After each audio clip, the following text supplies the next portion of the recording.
ಶಿವ್, ತಗೋ, ಇದನ್ನ ರಾಧಿಕಾ ಬೆಳ್ಗೆ ಹಾಕು.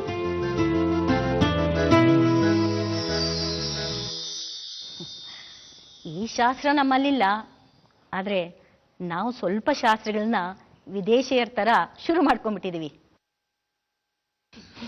ರಾಧಿಕಾ ಬೆಳ್ಗೆ ಹಾಕಪ್ಪ.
ಮದುವೆ ನಡೆಯೋ ಹಾಗಿಲ್ಲ, ಇದು ಧರ್ಮಕ್ಕೆ ವಿರುದ್ಧ.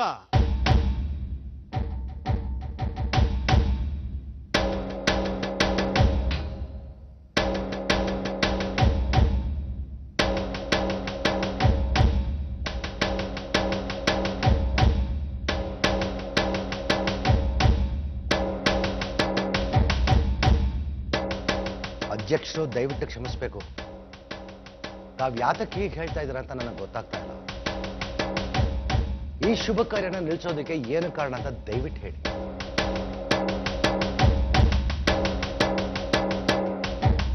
ಯಾವುದ್ರಿ ಶುಭ ಕಾರ್ಯ? ಇದು ಅಧರ್ಮ.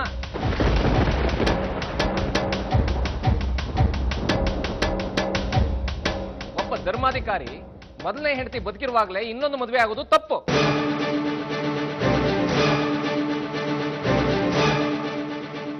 ಸ್ವಾಮಿ, ಇವರು ಮೊದಲನೇ ಹೆಂಡತಿ ಅಂದ್ರೆ ನನ್ನ ಜ್ಯೇಷ್ಠ ಪುತ್ರಿ ವಿಶಾಖ ನನ್ನ ಪಾಲ್ಗೆ ಸತ್ತಿದ್ದಾಳೆ. ನಾನೇ ಅವಳ ಕರ್ಮಾಂಗ ಕೂಡ ಮಾಡಿ ಮುಗಿಸಿದ್ದೀನಿ. ನೀವು ತಪ್ಪನ ಬಿಟ್ಟು ಮಾತ್ರಕ್ಕೆ ವಿಶಾಖ ಇಲ್ಲ ಅಂತ ಹೇಳಕ್ಕಾಗಲ್ಲ. ಅವಳು ಜೀವಂತವಾಗಿದ್ದಾಳೆ. ಅವಳನ್ನ ಸಮಾಜ ಧರ್ಮಾಧಿಕಾರಿಗಳ ಧರ್ಮಪತ್ನಿ ಅಂತಾನೇ ಗುರುತಿಸುತ್ತೆ.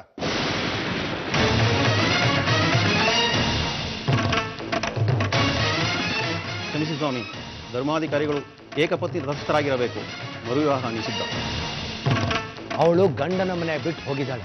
ಮನೆ ಬಿಟ್ಟು ಹೋದ್ ಮಾತ್ರಕ್ಕೆ ದಾಂಪತ್ಯ ಸಂಬಂಧ ಕಡ್ದೋಗಲ್ಲ.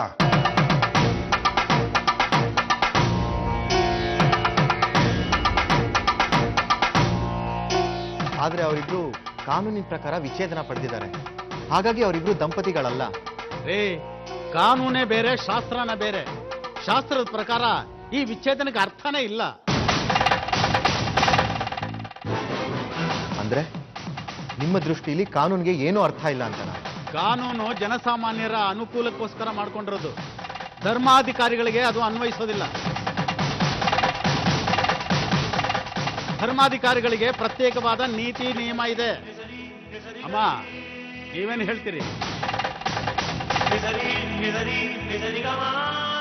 ಶಾಸ್ತ್ರಿಗಳೇ, ನೀವು ಶಾಸ್ತ್ರ ತಿಳಿದವರು. ಇದರ ಅರಿವು ನಿಮಗಿದೆ ಅಂತ ನಾನು ಅನ್ಕೊಂಡಿದ್ದೆ. ಗೊತ್ತಿಲ್ದಿದ್ರೆ ಬೇರೆ ಯಾರನ್ನಾದ್ರೂ ಕೇಳಿ ತಿಳ್ಕೋಬಹುದಾಗಿತ್ತು.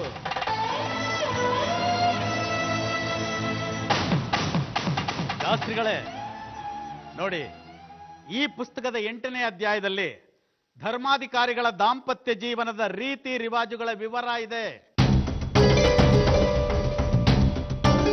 ಮೊದಲನೇ ಹೆಂಡತಿ ಬದುಕಿರುವಾಗ ಎರಡನೇ ಮದುವೆ ಆಗೋದು ಅನೀತಿ. ತಗೊಳ್ಳಿ, ಇದನ್ನ ಅವರು ಕೊಡಿ, ಓದಿ, ಆಗ ಅರ್ಥ ಆಗುತ್ತೆ.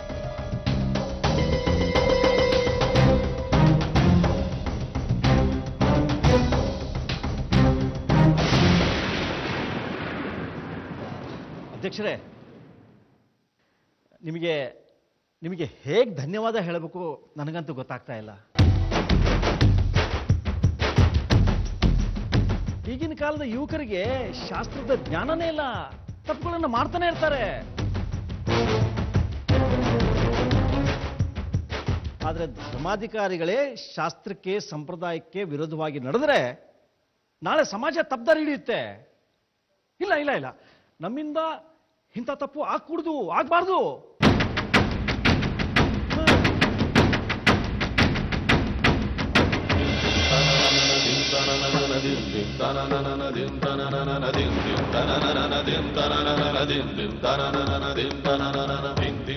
ಸದ್ಯ ನಿಮ್ಮ ಕುಟುಂಬದಲ್ಲಿ ಒಬ್ಬರಾದ್ರೂ ನೀತಿ ಅನೀತಿ ವಿವೇಚನೆ ಮಾಡೋರಿದ್ದಾರಲ್ಲ.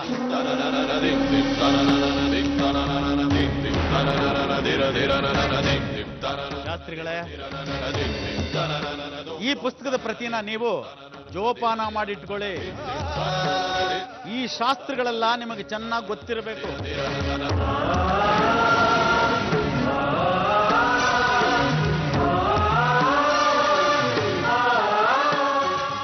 ಶಾಸ್ತ್ರಿಗಳೇ, ದಯವಿಟ್ಟು ನಮ್ಮನ್ನು ಕ್ಷಮಿಸಿ. ನಾವೀ ಶಾಸ್ತ್ರಗಳನ್ನ ಮೊದಲೇ ತಿಳ್ಕೋಬೇಕಾಗಿತ್ತು.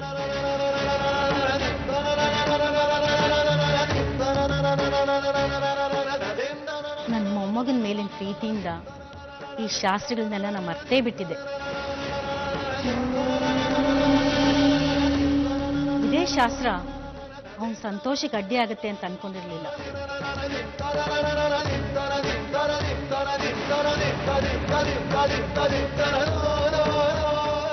ನನ್ನ ಅಜ್ಞಾನದಿಂದ ನಿಮಗೆ ಅವಮಾನ ಆಗೋಗ್ಬೇಕು. ದಯವಿಟ್ಟು ಕ್ಷಮಿಸಿ ಶಾಸ್ತ್ರಿಗಳೇ. ಹಾಗೇನೂ ಇಲ್ಲಮ್ಮ.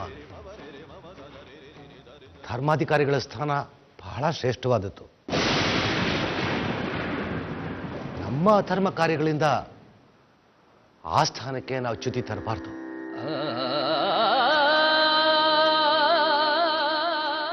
ಯಾವತ್ತೂ ಶಾಸ್ತ್ರಗಳನ್ನ, ಸಂಪ್ರದಾಯಗಳನ್ನ ನಾವು ಗೌರವಿಸ್ಬೇಕು ತಾಯಿ.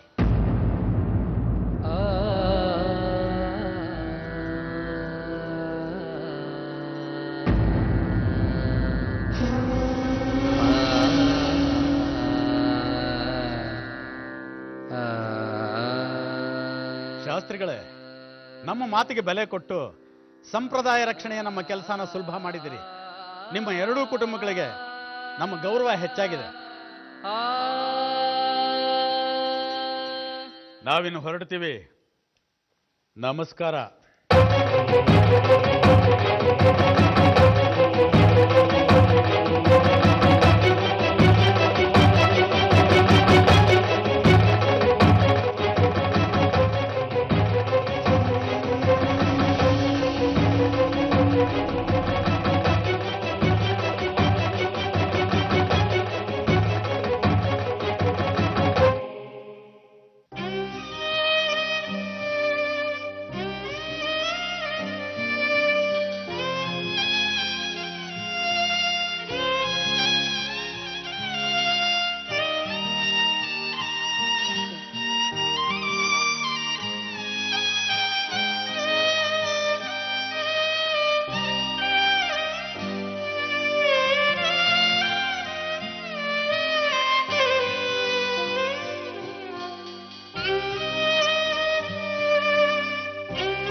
ವಿಷಯ ಮುಚ್ಚಿಡೋದು ತಪ್ಪು. ಈಗ ನಾನು ಇವ್ರಿಗೆ ಹೇಳ್ದೆ ಬೇರೆ ವಿಧಿನೇ ಇಲ್ಲ. ವಿಶ್ವ ಅಗ್ನಿ ಸಾಕ್ಷಿಯಾಗಿ ತಾಳಿ ಕಟ್ಟಿದ್ದು ರಾಧಿಕಂಗೆ, ವಿಶಾಖಂಗೆ ಅಲ್ಲ ಅಂತ ನಾನು ಈಗಲೇ ಎಲ್ಲರಿಗೂ ಹೇಳ್ತೀನಿ.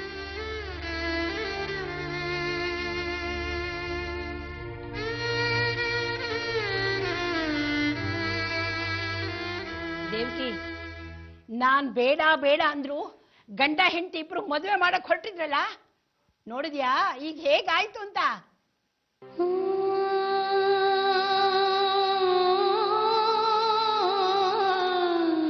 ನಾನೇನು ಸುಮ್ಮನೆ ಇರಲ್ಲ. ಪಂಚಾಯತಿ ಮುಂದೆ ಸತ್ಯ ಏನು ಅಂತ ಹೇಳ್ಬಿಡ್ತೀನಿ. ಆಗ್ಲೇ ನೆಂಟ್ರ ಮುಂದೆ ಹೇಳೋಣ ಅಂದ್ರೆ ನನಗ್ ಮಾತೇ ಹೊರಡ್ಲಿಲ್ಲ. ಸರಿ, ಶುರುವಾಯ್ತಾ ನಿಂದದೇ ಹಳೆ ರಾಗ? ನೀನ್ ಸತ್ಯ ಹೇಳೋದ್ರಿಂದ ಯಾರಿಗೂ 3 ಕಾಸಿನ ಪ್ರಯೋಜನ ಇಲ್ಲ, ತಿಳ್ಕೊ. ಹಾಗೆ ಸತ್ಯ ಹೇಳ್ದೆ ಇದ್ದಿದ್ದಕ್ಕೂ ಇದುವರೆಗೂ ಏನು ಉಪಯೋಗ ಆಗಿಲ್ಲ. ಸತ್ಯ ಮುಚ್ಚಿಡೋದು ಒಂದೇ, ಕೆಂಡ ಕಟ್ಕೊಳ್ಳೋದು ಒಂದೇ. ಅದ್ರ ಅರಿವು ಇವತ್ತು ಚೆನ್ನಾಗಾಯ್ತು ನನಗೆ. ಹೇಳು ಹೋಗೆ, ಹೇಳೆ ನಿನ್ ಗಂಡನ್ಗೆ. ಸತ್ಯ ಗೊತ್ತಾದ್ರೆ ಅವ್ನಿಗೆ ಕೋಪ ಬರುತ್ತೆ, ನಿನ್ನನ್ ಬಿಡ್ತಾನೆ. ಊರಿನ ಜನ ಎಲ್ಲ ಕ್ಯಾಕ್ರಿಸ್ ಹೋಗಿರ್ತಾರೆ. ಅದನ್ನ ಸಹಿಸ್ಕೊಳಕಾಗದೆ ಎದೆ ಹೊಡ್ಕೊಂಡು ಸಾಯ್ತಾನೆ, ಇಲ್ಲ ಕಾವೇರಿಲ್ ಬಿದ್ದು ಪ್ರಾಣ ಬಿಡ್ತಾನೆ.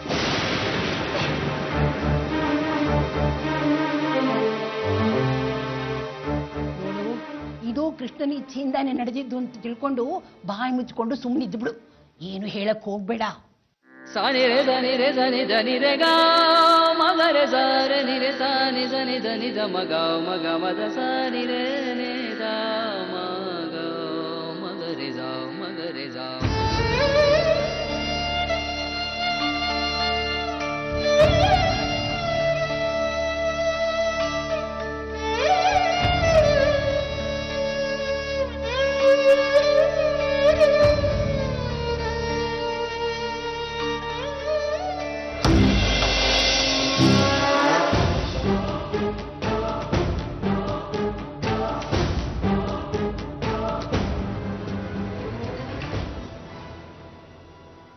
ನಮ್ಮ ವಿಷು ಸ್ವಲ್ಪ ಖುಷಿಯಾಗಿದ್ದಾನೆ ಅಂದ ತಕ್ಷಣ ಏನಾದ್ರೂ ಒಂದಾಗತ್ತೆ. ನಾವು ಮದುವೆ ನಿಶ್ಚಯ ಮಾಡೋದಕ್ಕಿಂತ ಮುಂಚೆನೆ ಟ್ರಸ್ಟ್ ಪಂಡಿತರ ಹತ್ರ ಒಂದು ಮಾತು ಕೇಳ್ಬಿಡ್ಬೇಕಾಗಿತ್ತು. ಸದ್ಯ ಮದುವೆ ಆದಮೇಲೆ ವಿಷಯ ಗೊತ್ತಾಗಿದ್ರೆ ಏನು ಮಾಡಬೇಕಾಗಿತ್ತು? ಅಲ್ಲ, ಅಕಸ್ಮಾತ್ ಮದುವೆ ತಯಾರೆಲ್ಲ ಮಾಡ್ಕೊಂಡ ಮೇಲೆ ಈ ಥರ ಆಗಿದ್ರೆ ಪಾಪ ನಮ್ಮ ಶಾಸ್ತ್ರಿಗಳ ಪರಿಸ್ಥಿತಿ ಏನಾಗಿರ್ತಿತ್ತೋ ಏನೋ.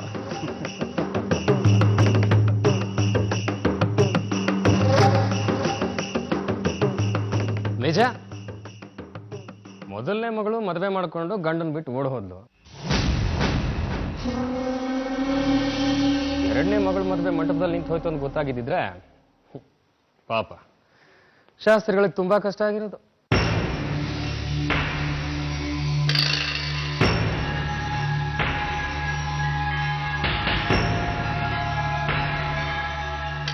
ಶಾಸ್ತ್ರಿಗಳ ಬಗ್ಗೆ ಯಾಕೆ ಅಷ್ಟೊಂದು ತಲೆ ಕೆಡ್ಸ್ಕೊತೀರಾ?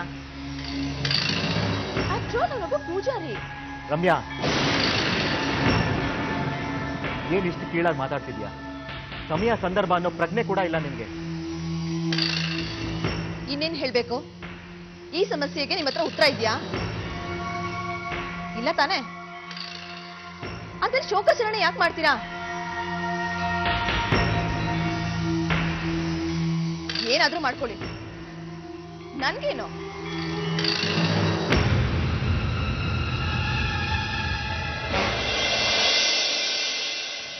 ಅತ್ತೆ, ನಿಶ್ಚಿತಾರ್ಥಕ್ಕೆ ಅಂತ ಸಾಮಾನೆಲ್ಲ ಕಾರಲ್ಲೇ ಇದೆಯಲ್ಲ, ಅದನ್ನೇನ್ ಮಾಡೋದು ಇವಾಗ? ಅಂಗಡಿಗೆ ವಾಪಸ್ ಕೊಟ್ಬಿಡಣ್ವಾ? ಪ್ರದೀಪ, ಇವಳನ್ನ ಒಳಗಡೆ ಕರ್ಕೊಂಡು ಹೋಗು. ಎಲ್ಲಿ ಯಾವಾಗ ಏನು ಮಾತಾಡ್ಬೇಕು ಅನ್ನೋದನ್ನ ಹೇಳ್ಬಿಟ್ಟು ಕಳಿಸು.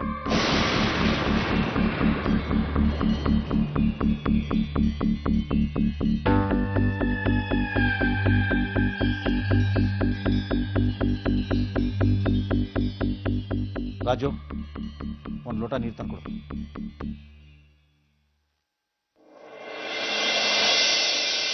ಅಮ್ಮ, ನಮ್ಮ ಅನುಕೂಲಕ್ಕೋಸ್ಕರ ಶಾಸ್ತ್ರ ಸಂಪ್ರದಾಯನ ಬದಲಾಯಿಸಕ್ಕಾಗಲ್ಲ. ದೇವರೇ, ನಮ್ಮ ವಿಷುಗೆ ಇದೆಲ್ಲ ಕಷ್ಟಗಳನ್ನ ಸಹಿಸೋ ಶಕ್ತಿ ಕೊಡಪ್ಪ ಅಂತ ಮಾತ್ರ ನಾವು ದೇವರ ಹತ್ರ ಕೇಳ್ಕೊಳ್ಳೋದು ಒಂದೇ ಉಳಿದಿರೋ ದಾರಿ. ಇದು ಶ್ರೀಕೃಷ್ಣ ಪರಮಾತ್ಮನ ಆಜ್ಞೆ ಅಂತ ತಿಳ್ಕೊಳ್ಳಿ. ಚಿಂತೆ ಮಾಡಿ ನಿಮ್ಮ ಆರೋಗ್ಯನ ಹಾಳು ಮಾಡ್ಕೋಬೇಡಿ.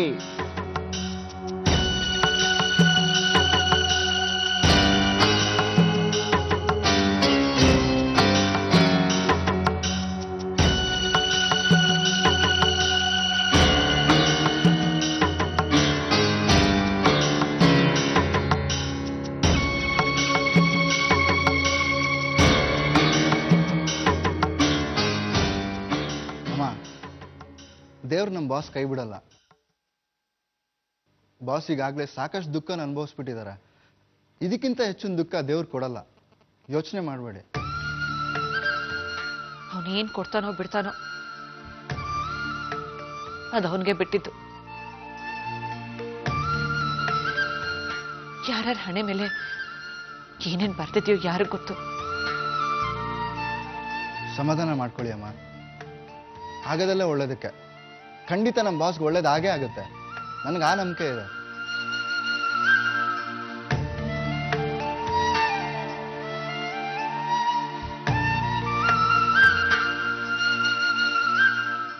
ಸದ್ಯ ನೀನ್ ಹೇಳ್ದಾಗೆ ಆದ್ರೆ ಸಾಕಪ್ಪ.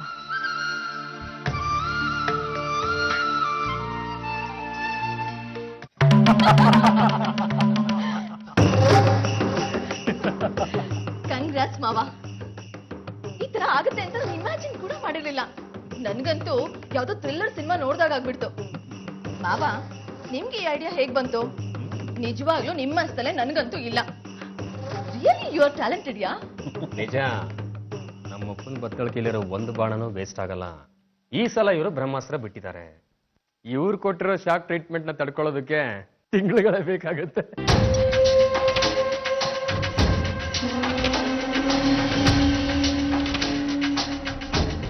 ಮೊದಲೇ ಹೆಂಡತಿ ವಾಪಸ್ ಬರಲ್ಲ, ಎರಡನೇ ಮದುವೆ ಆಗಲ್ಲ.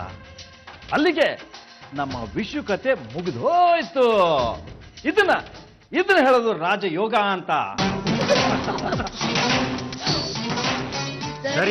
ಜಾತಕ ಹೆಸರಿಗೆ ಧರ್ಮಾಧಿಕಾರಿ, ಸಂಸಾರದಲ್ಲಿ ಭಿಕಾರಿ.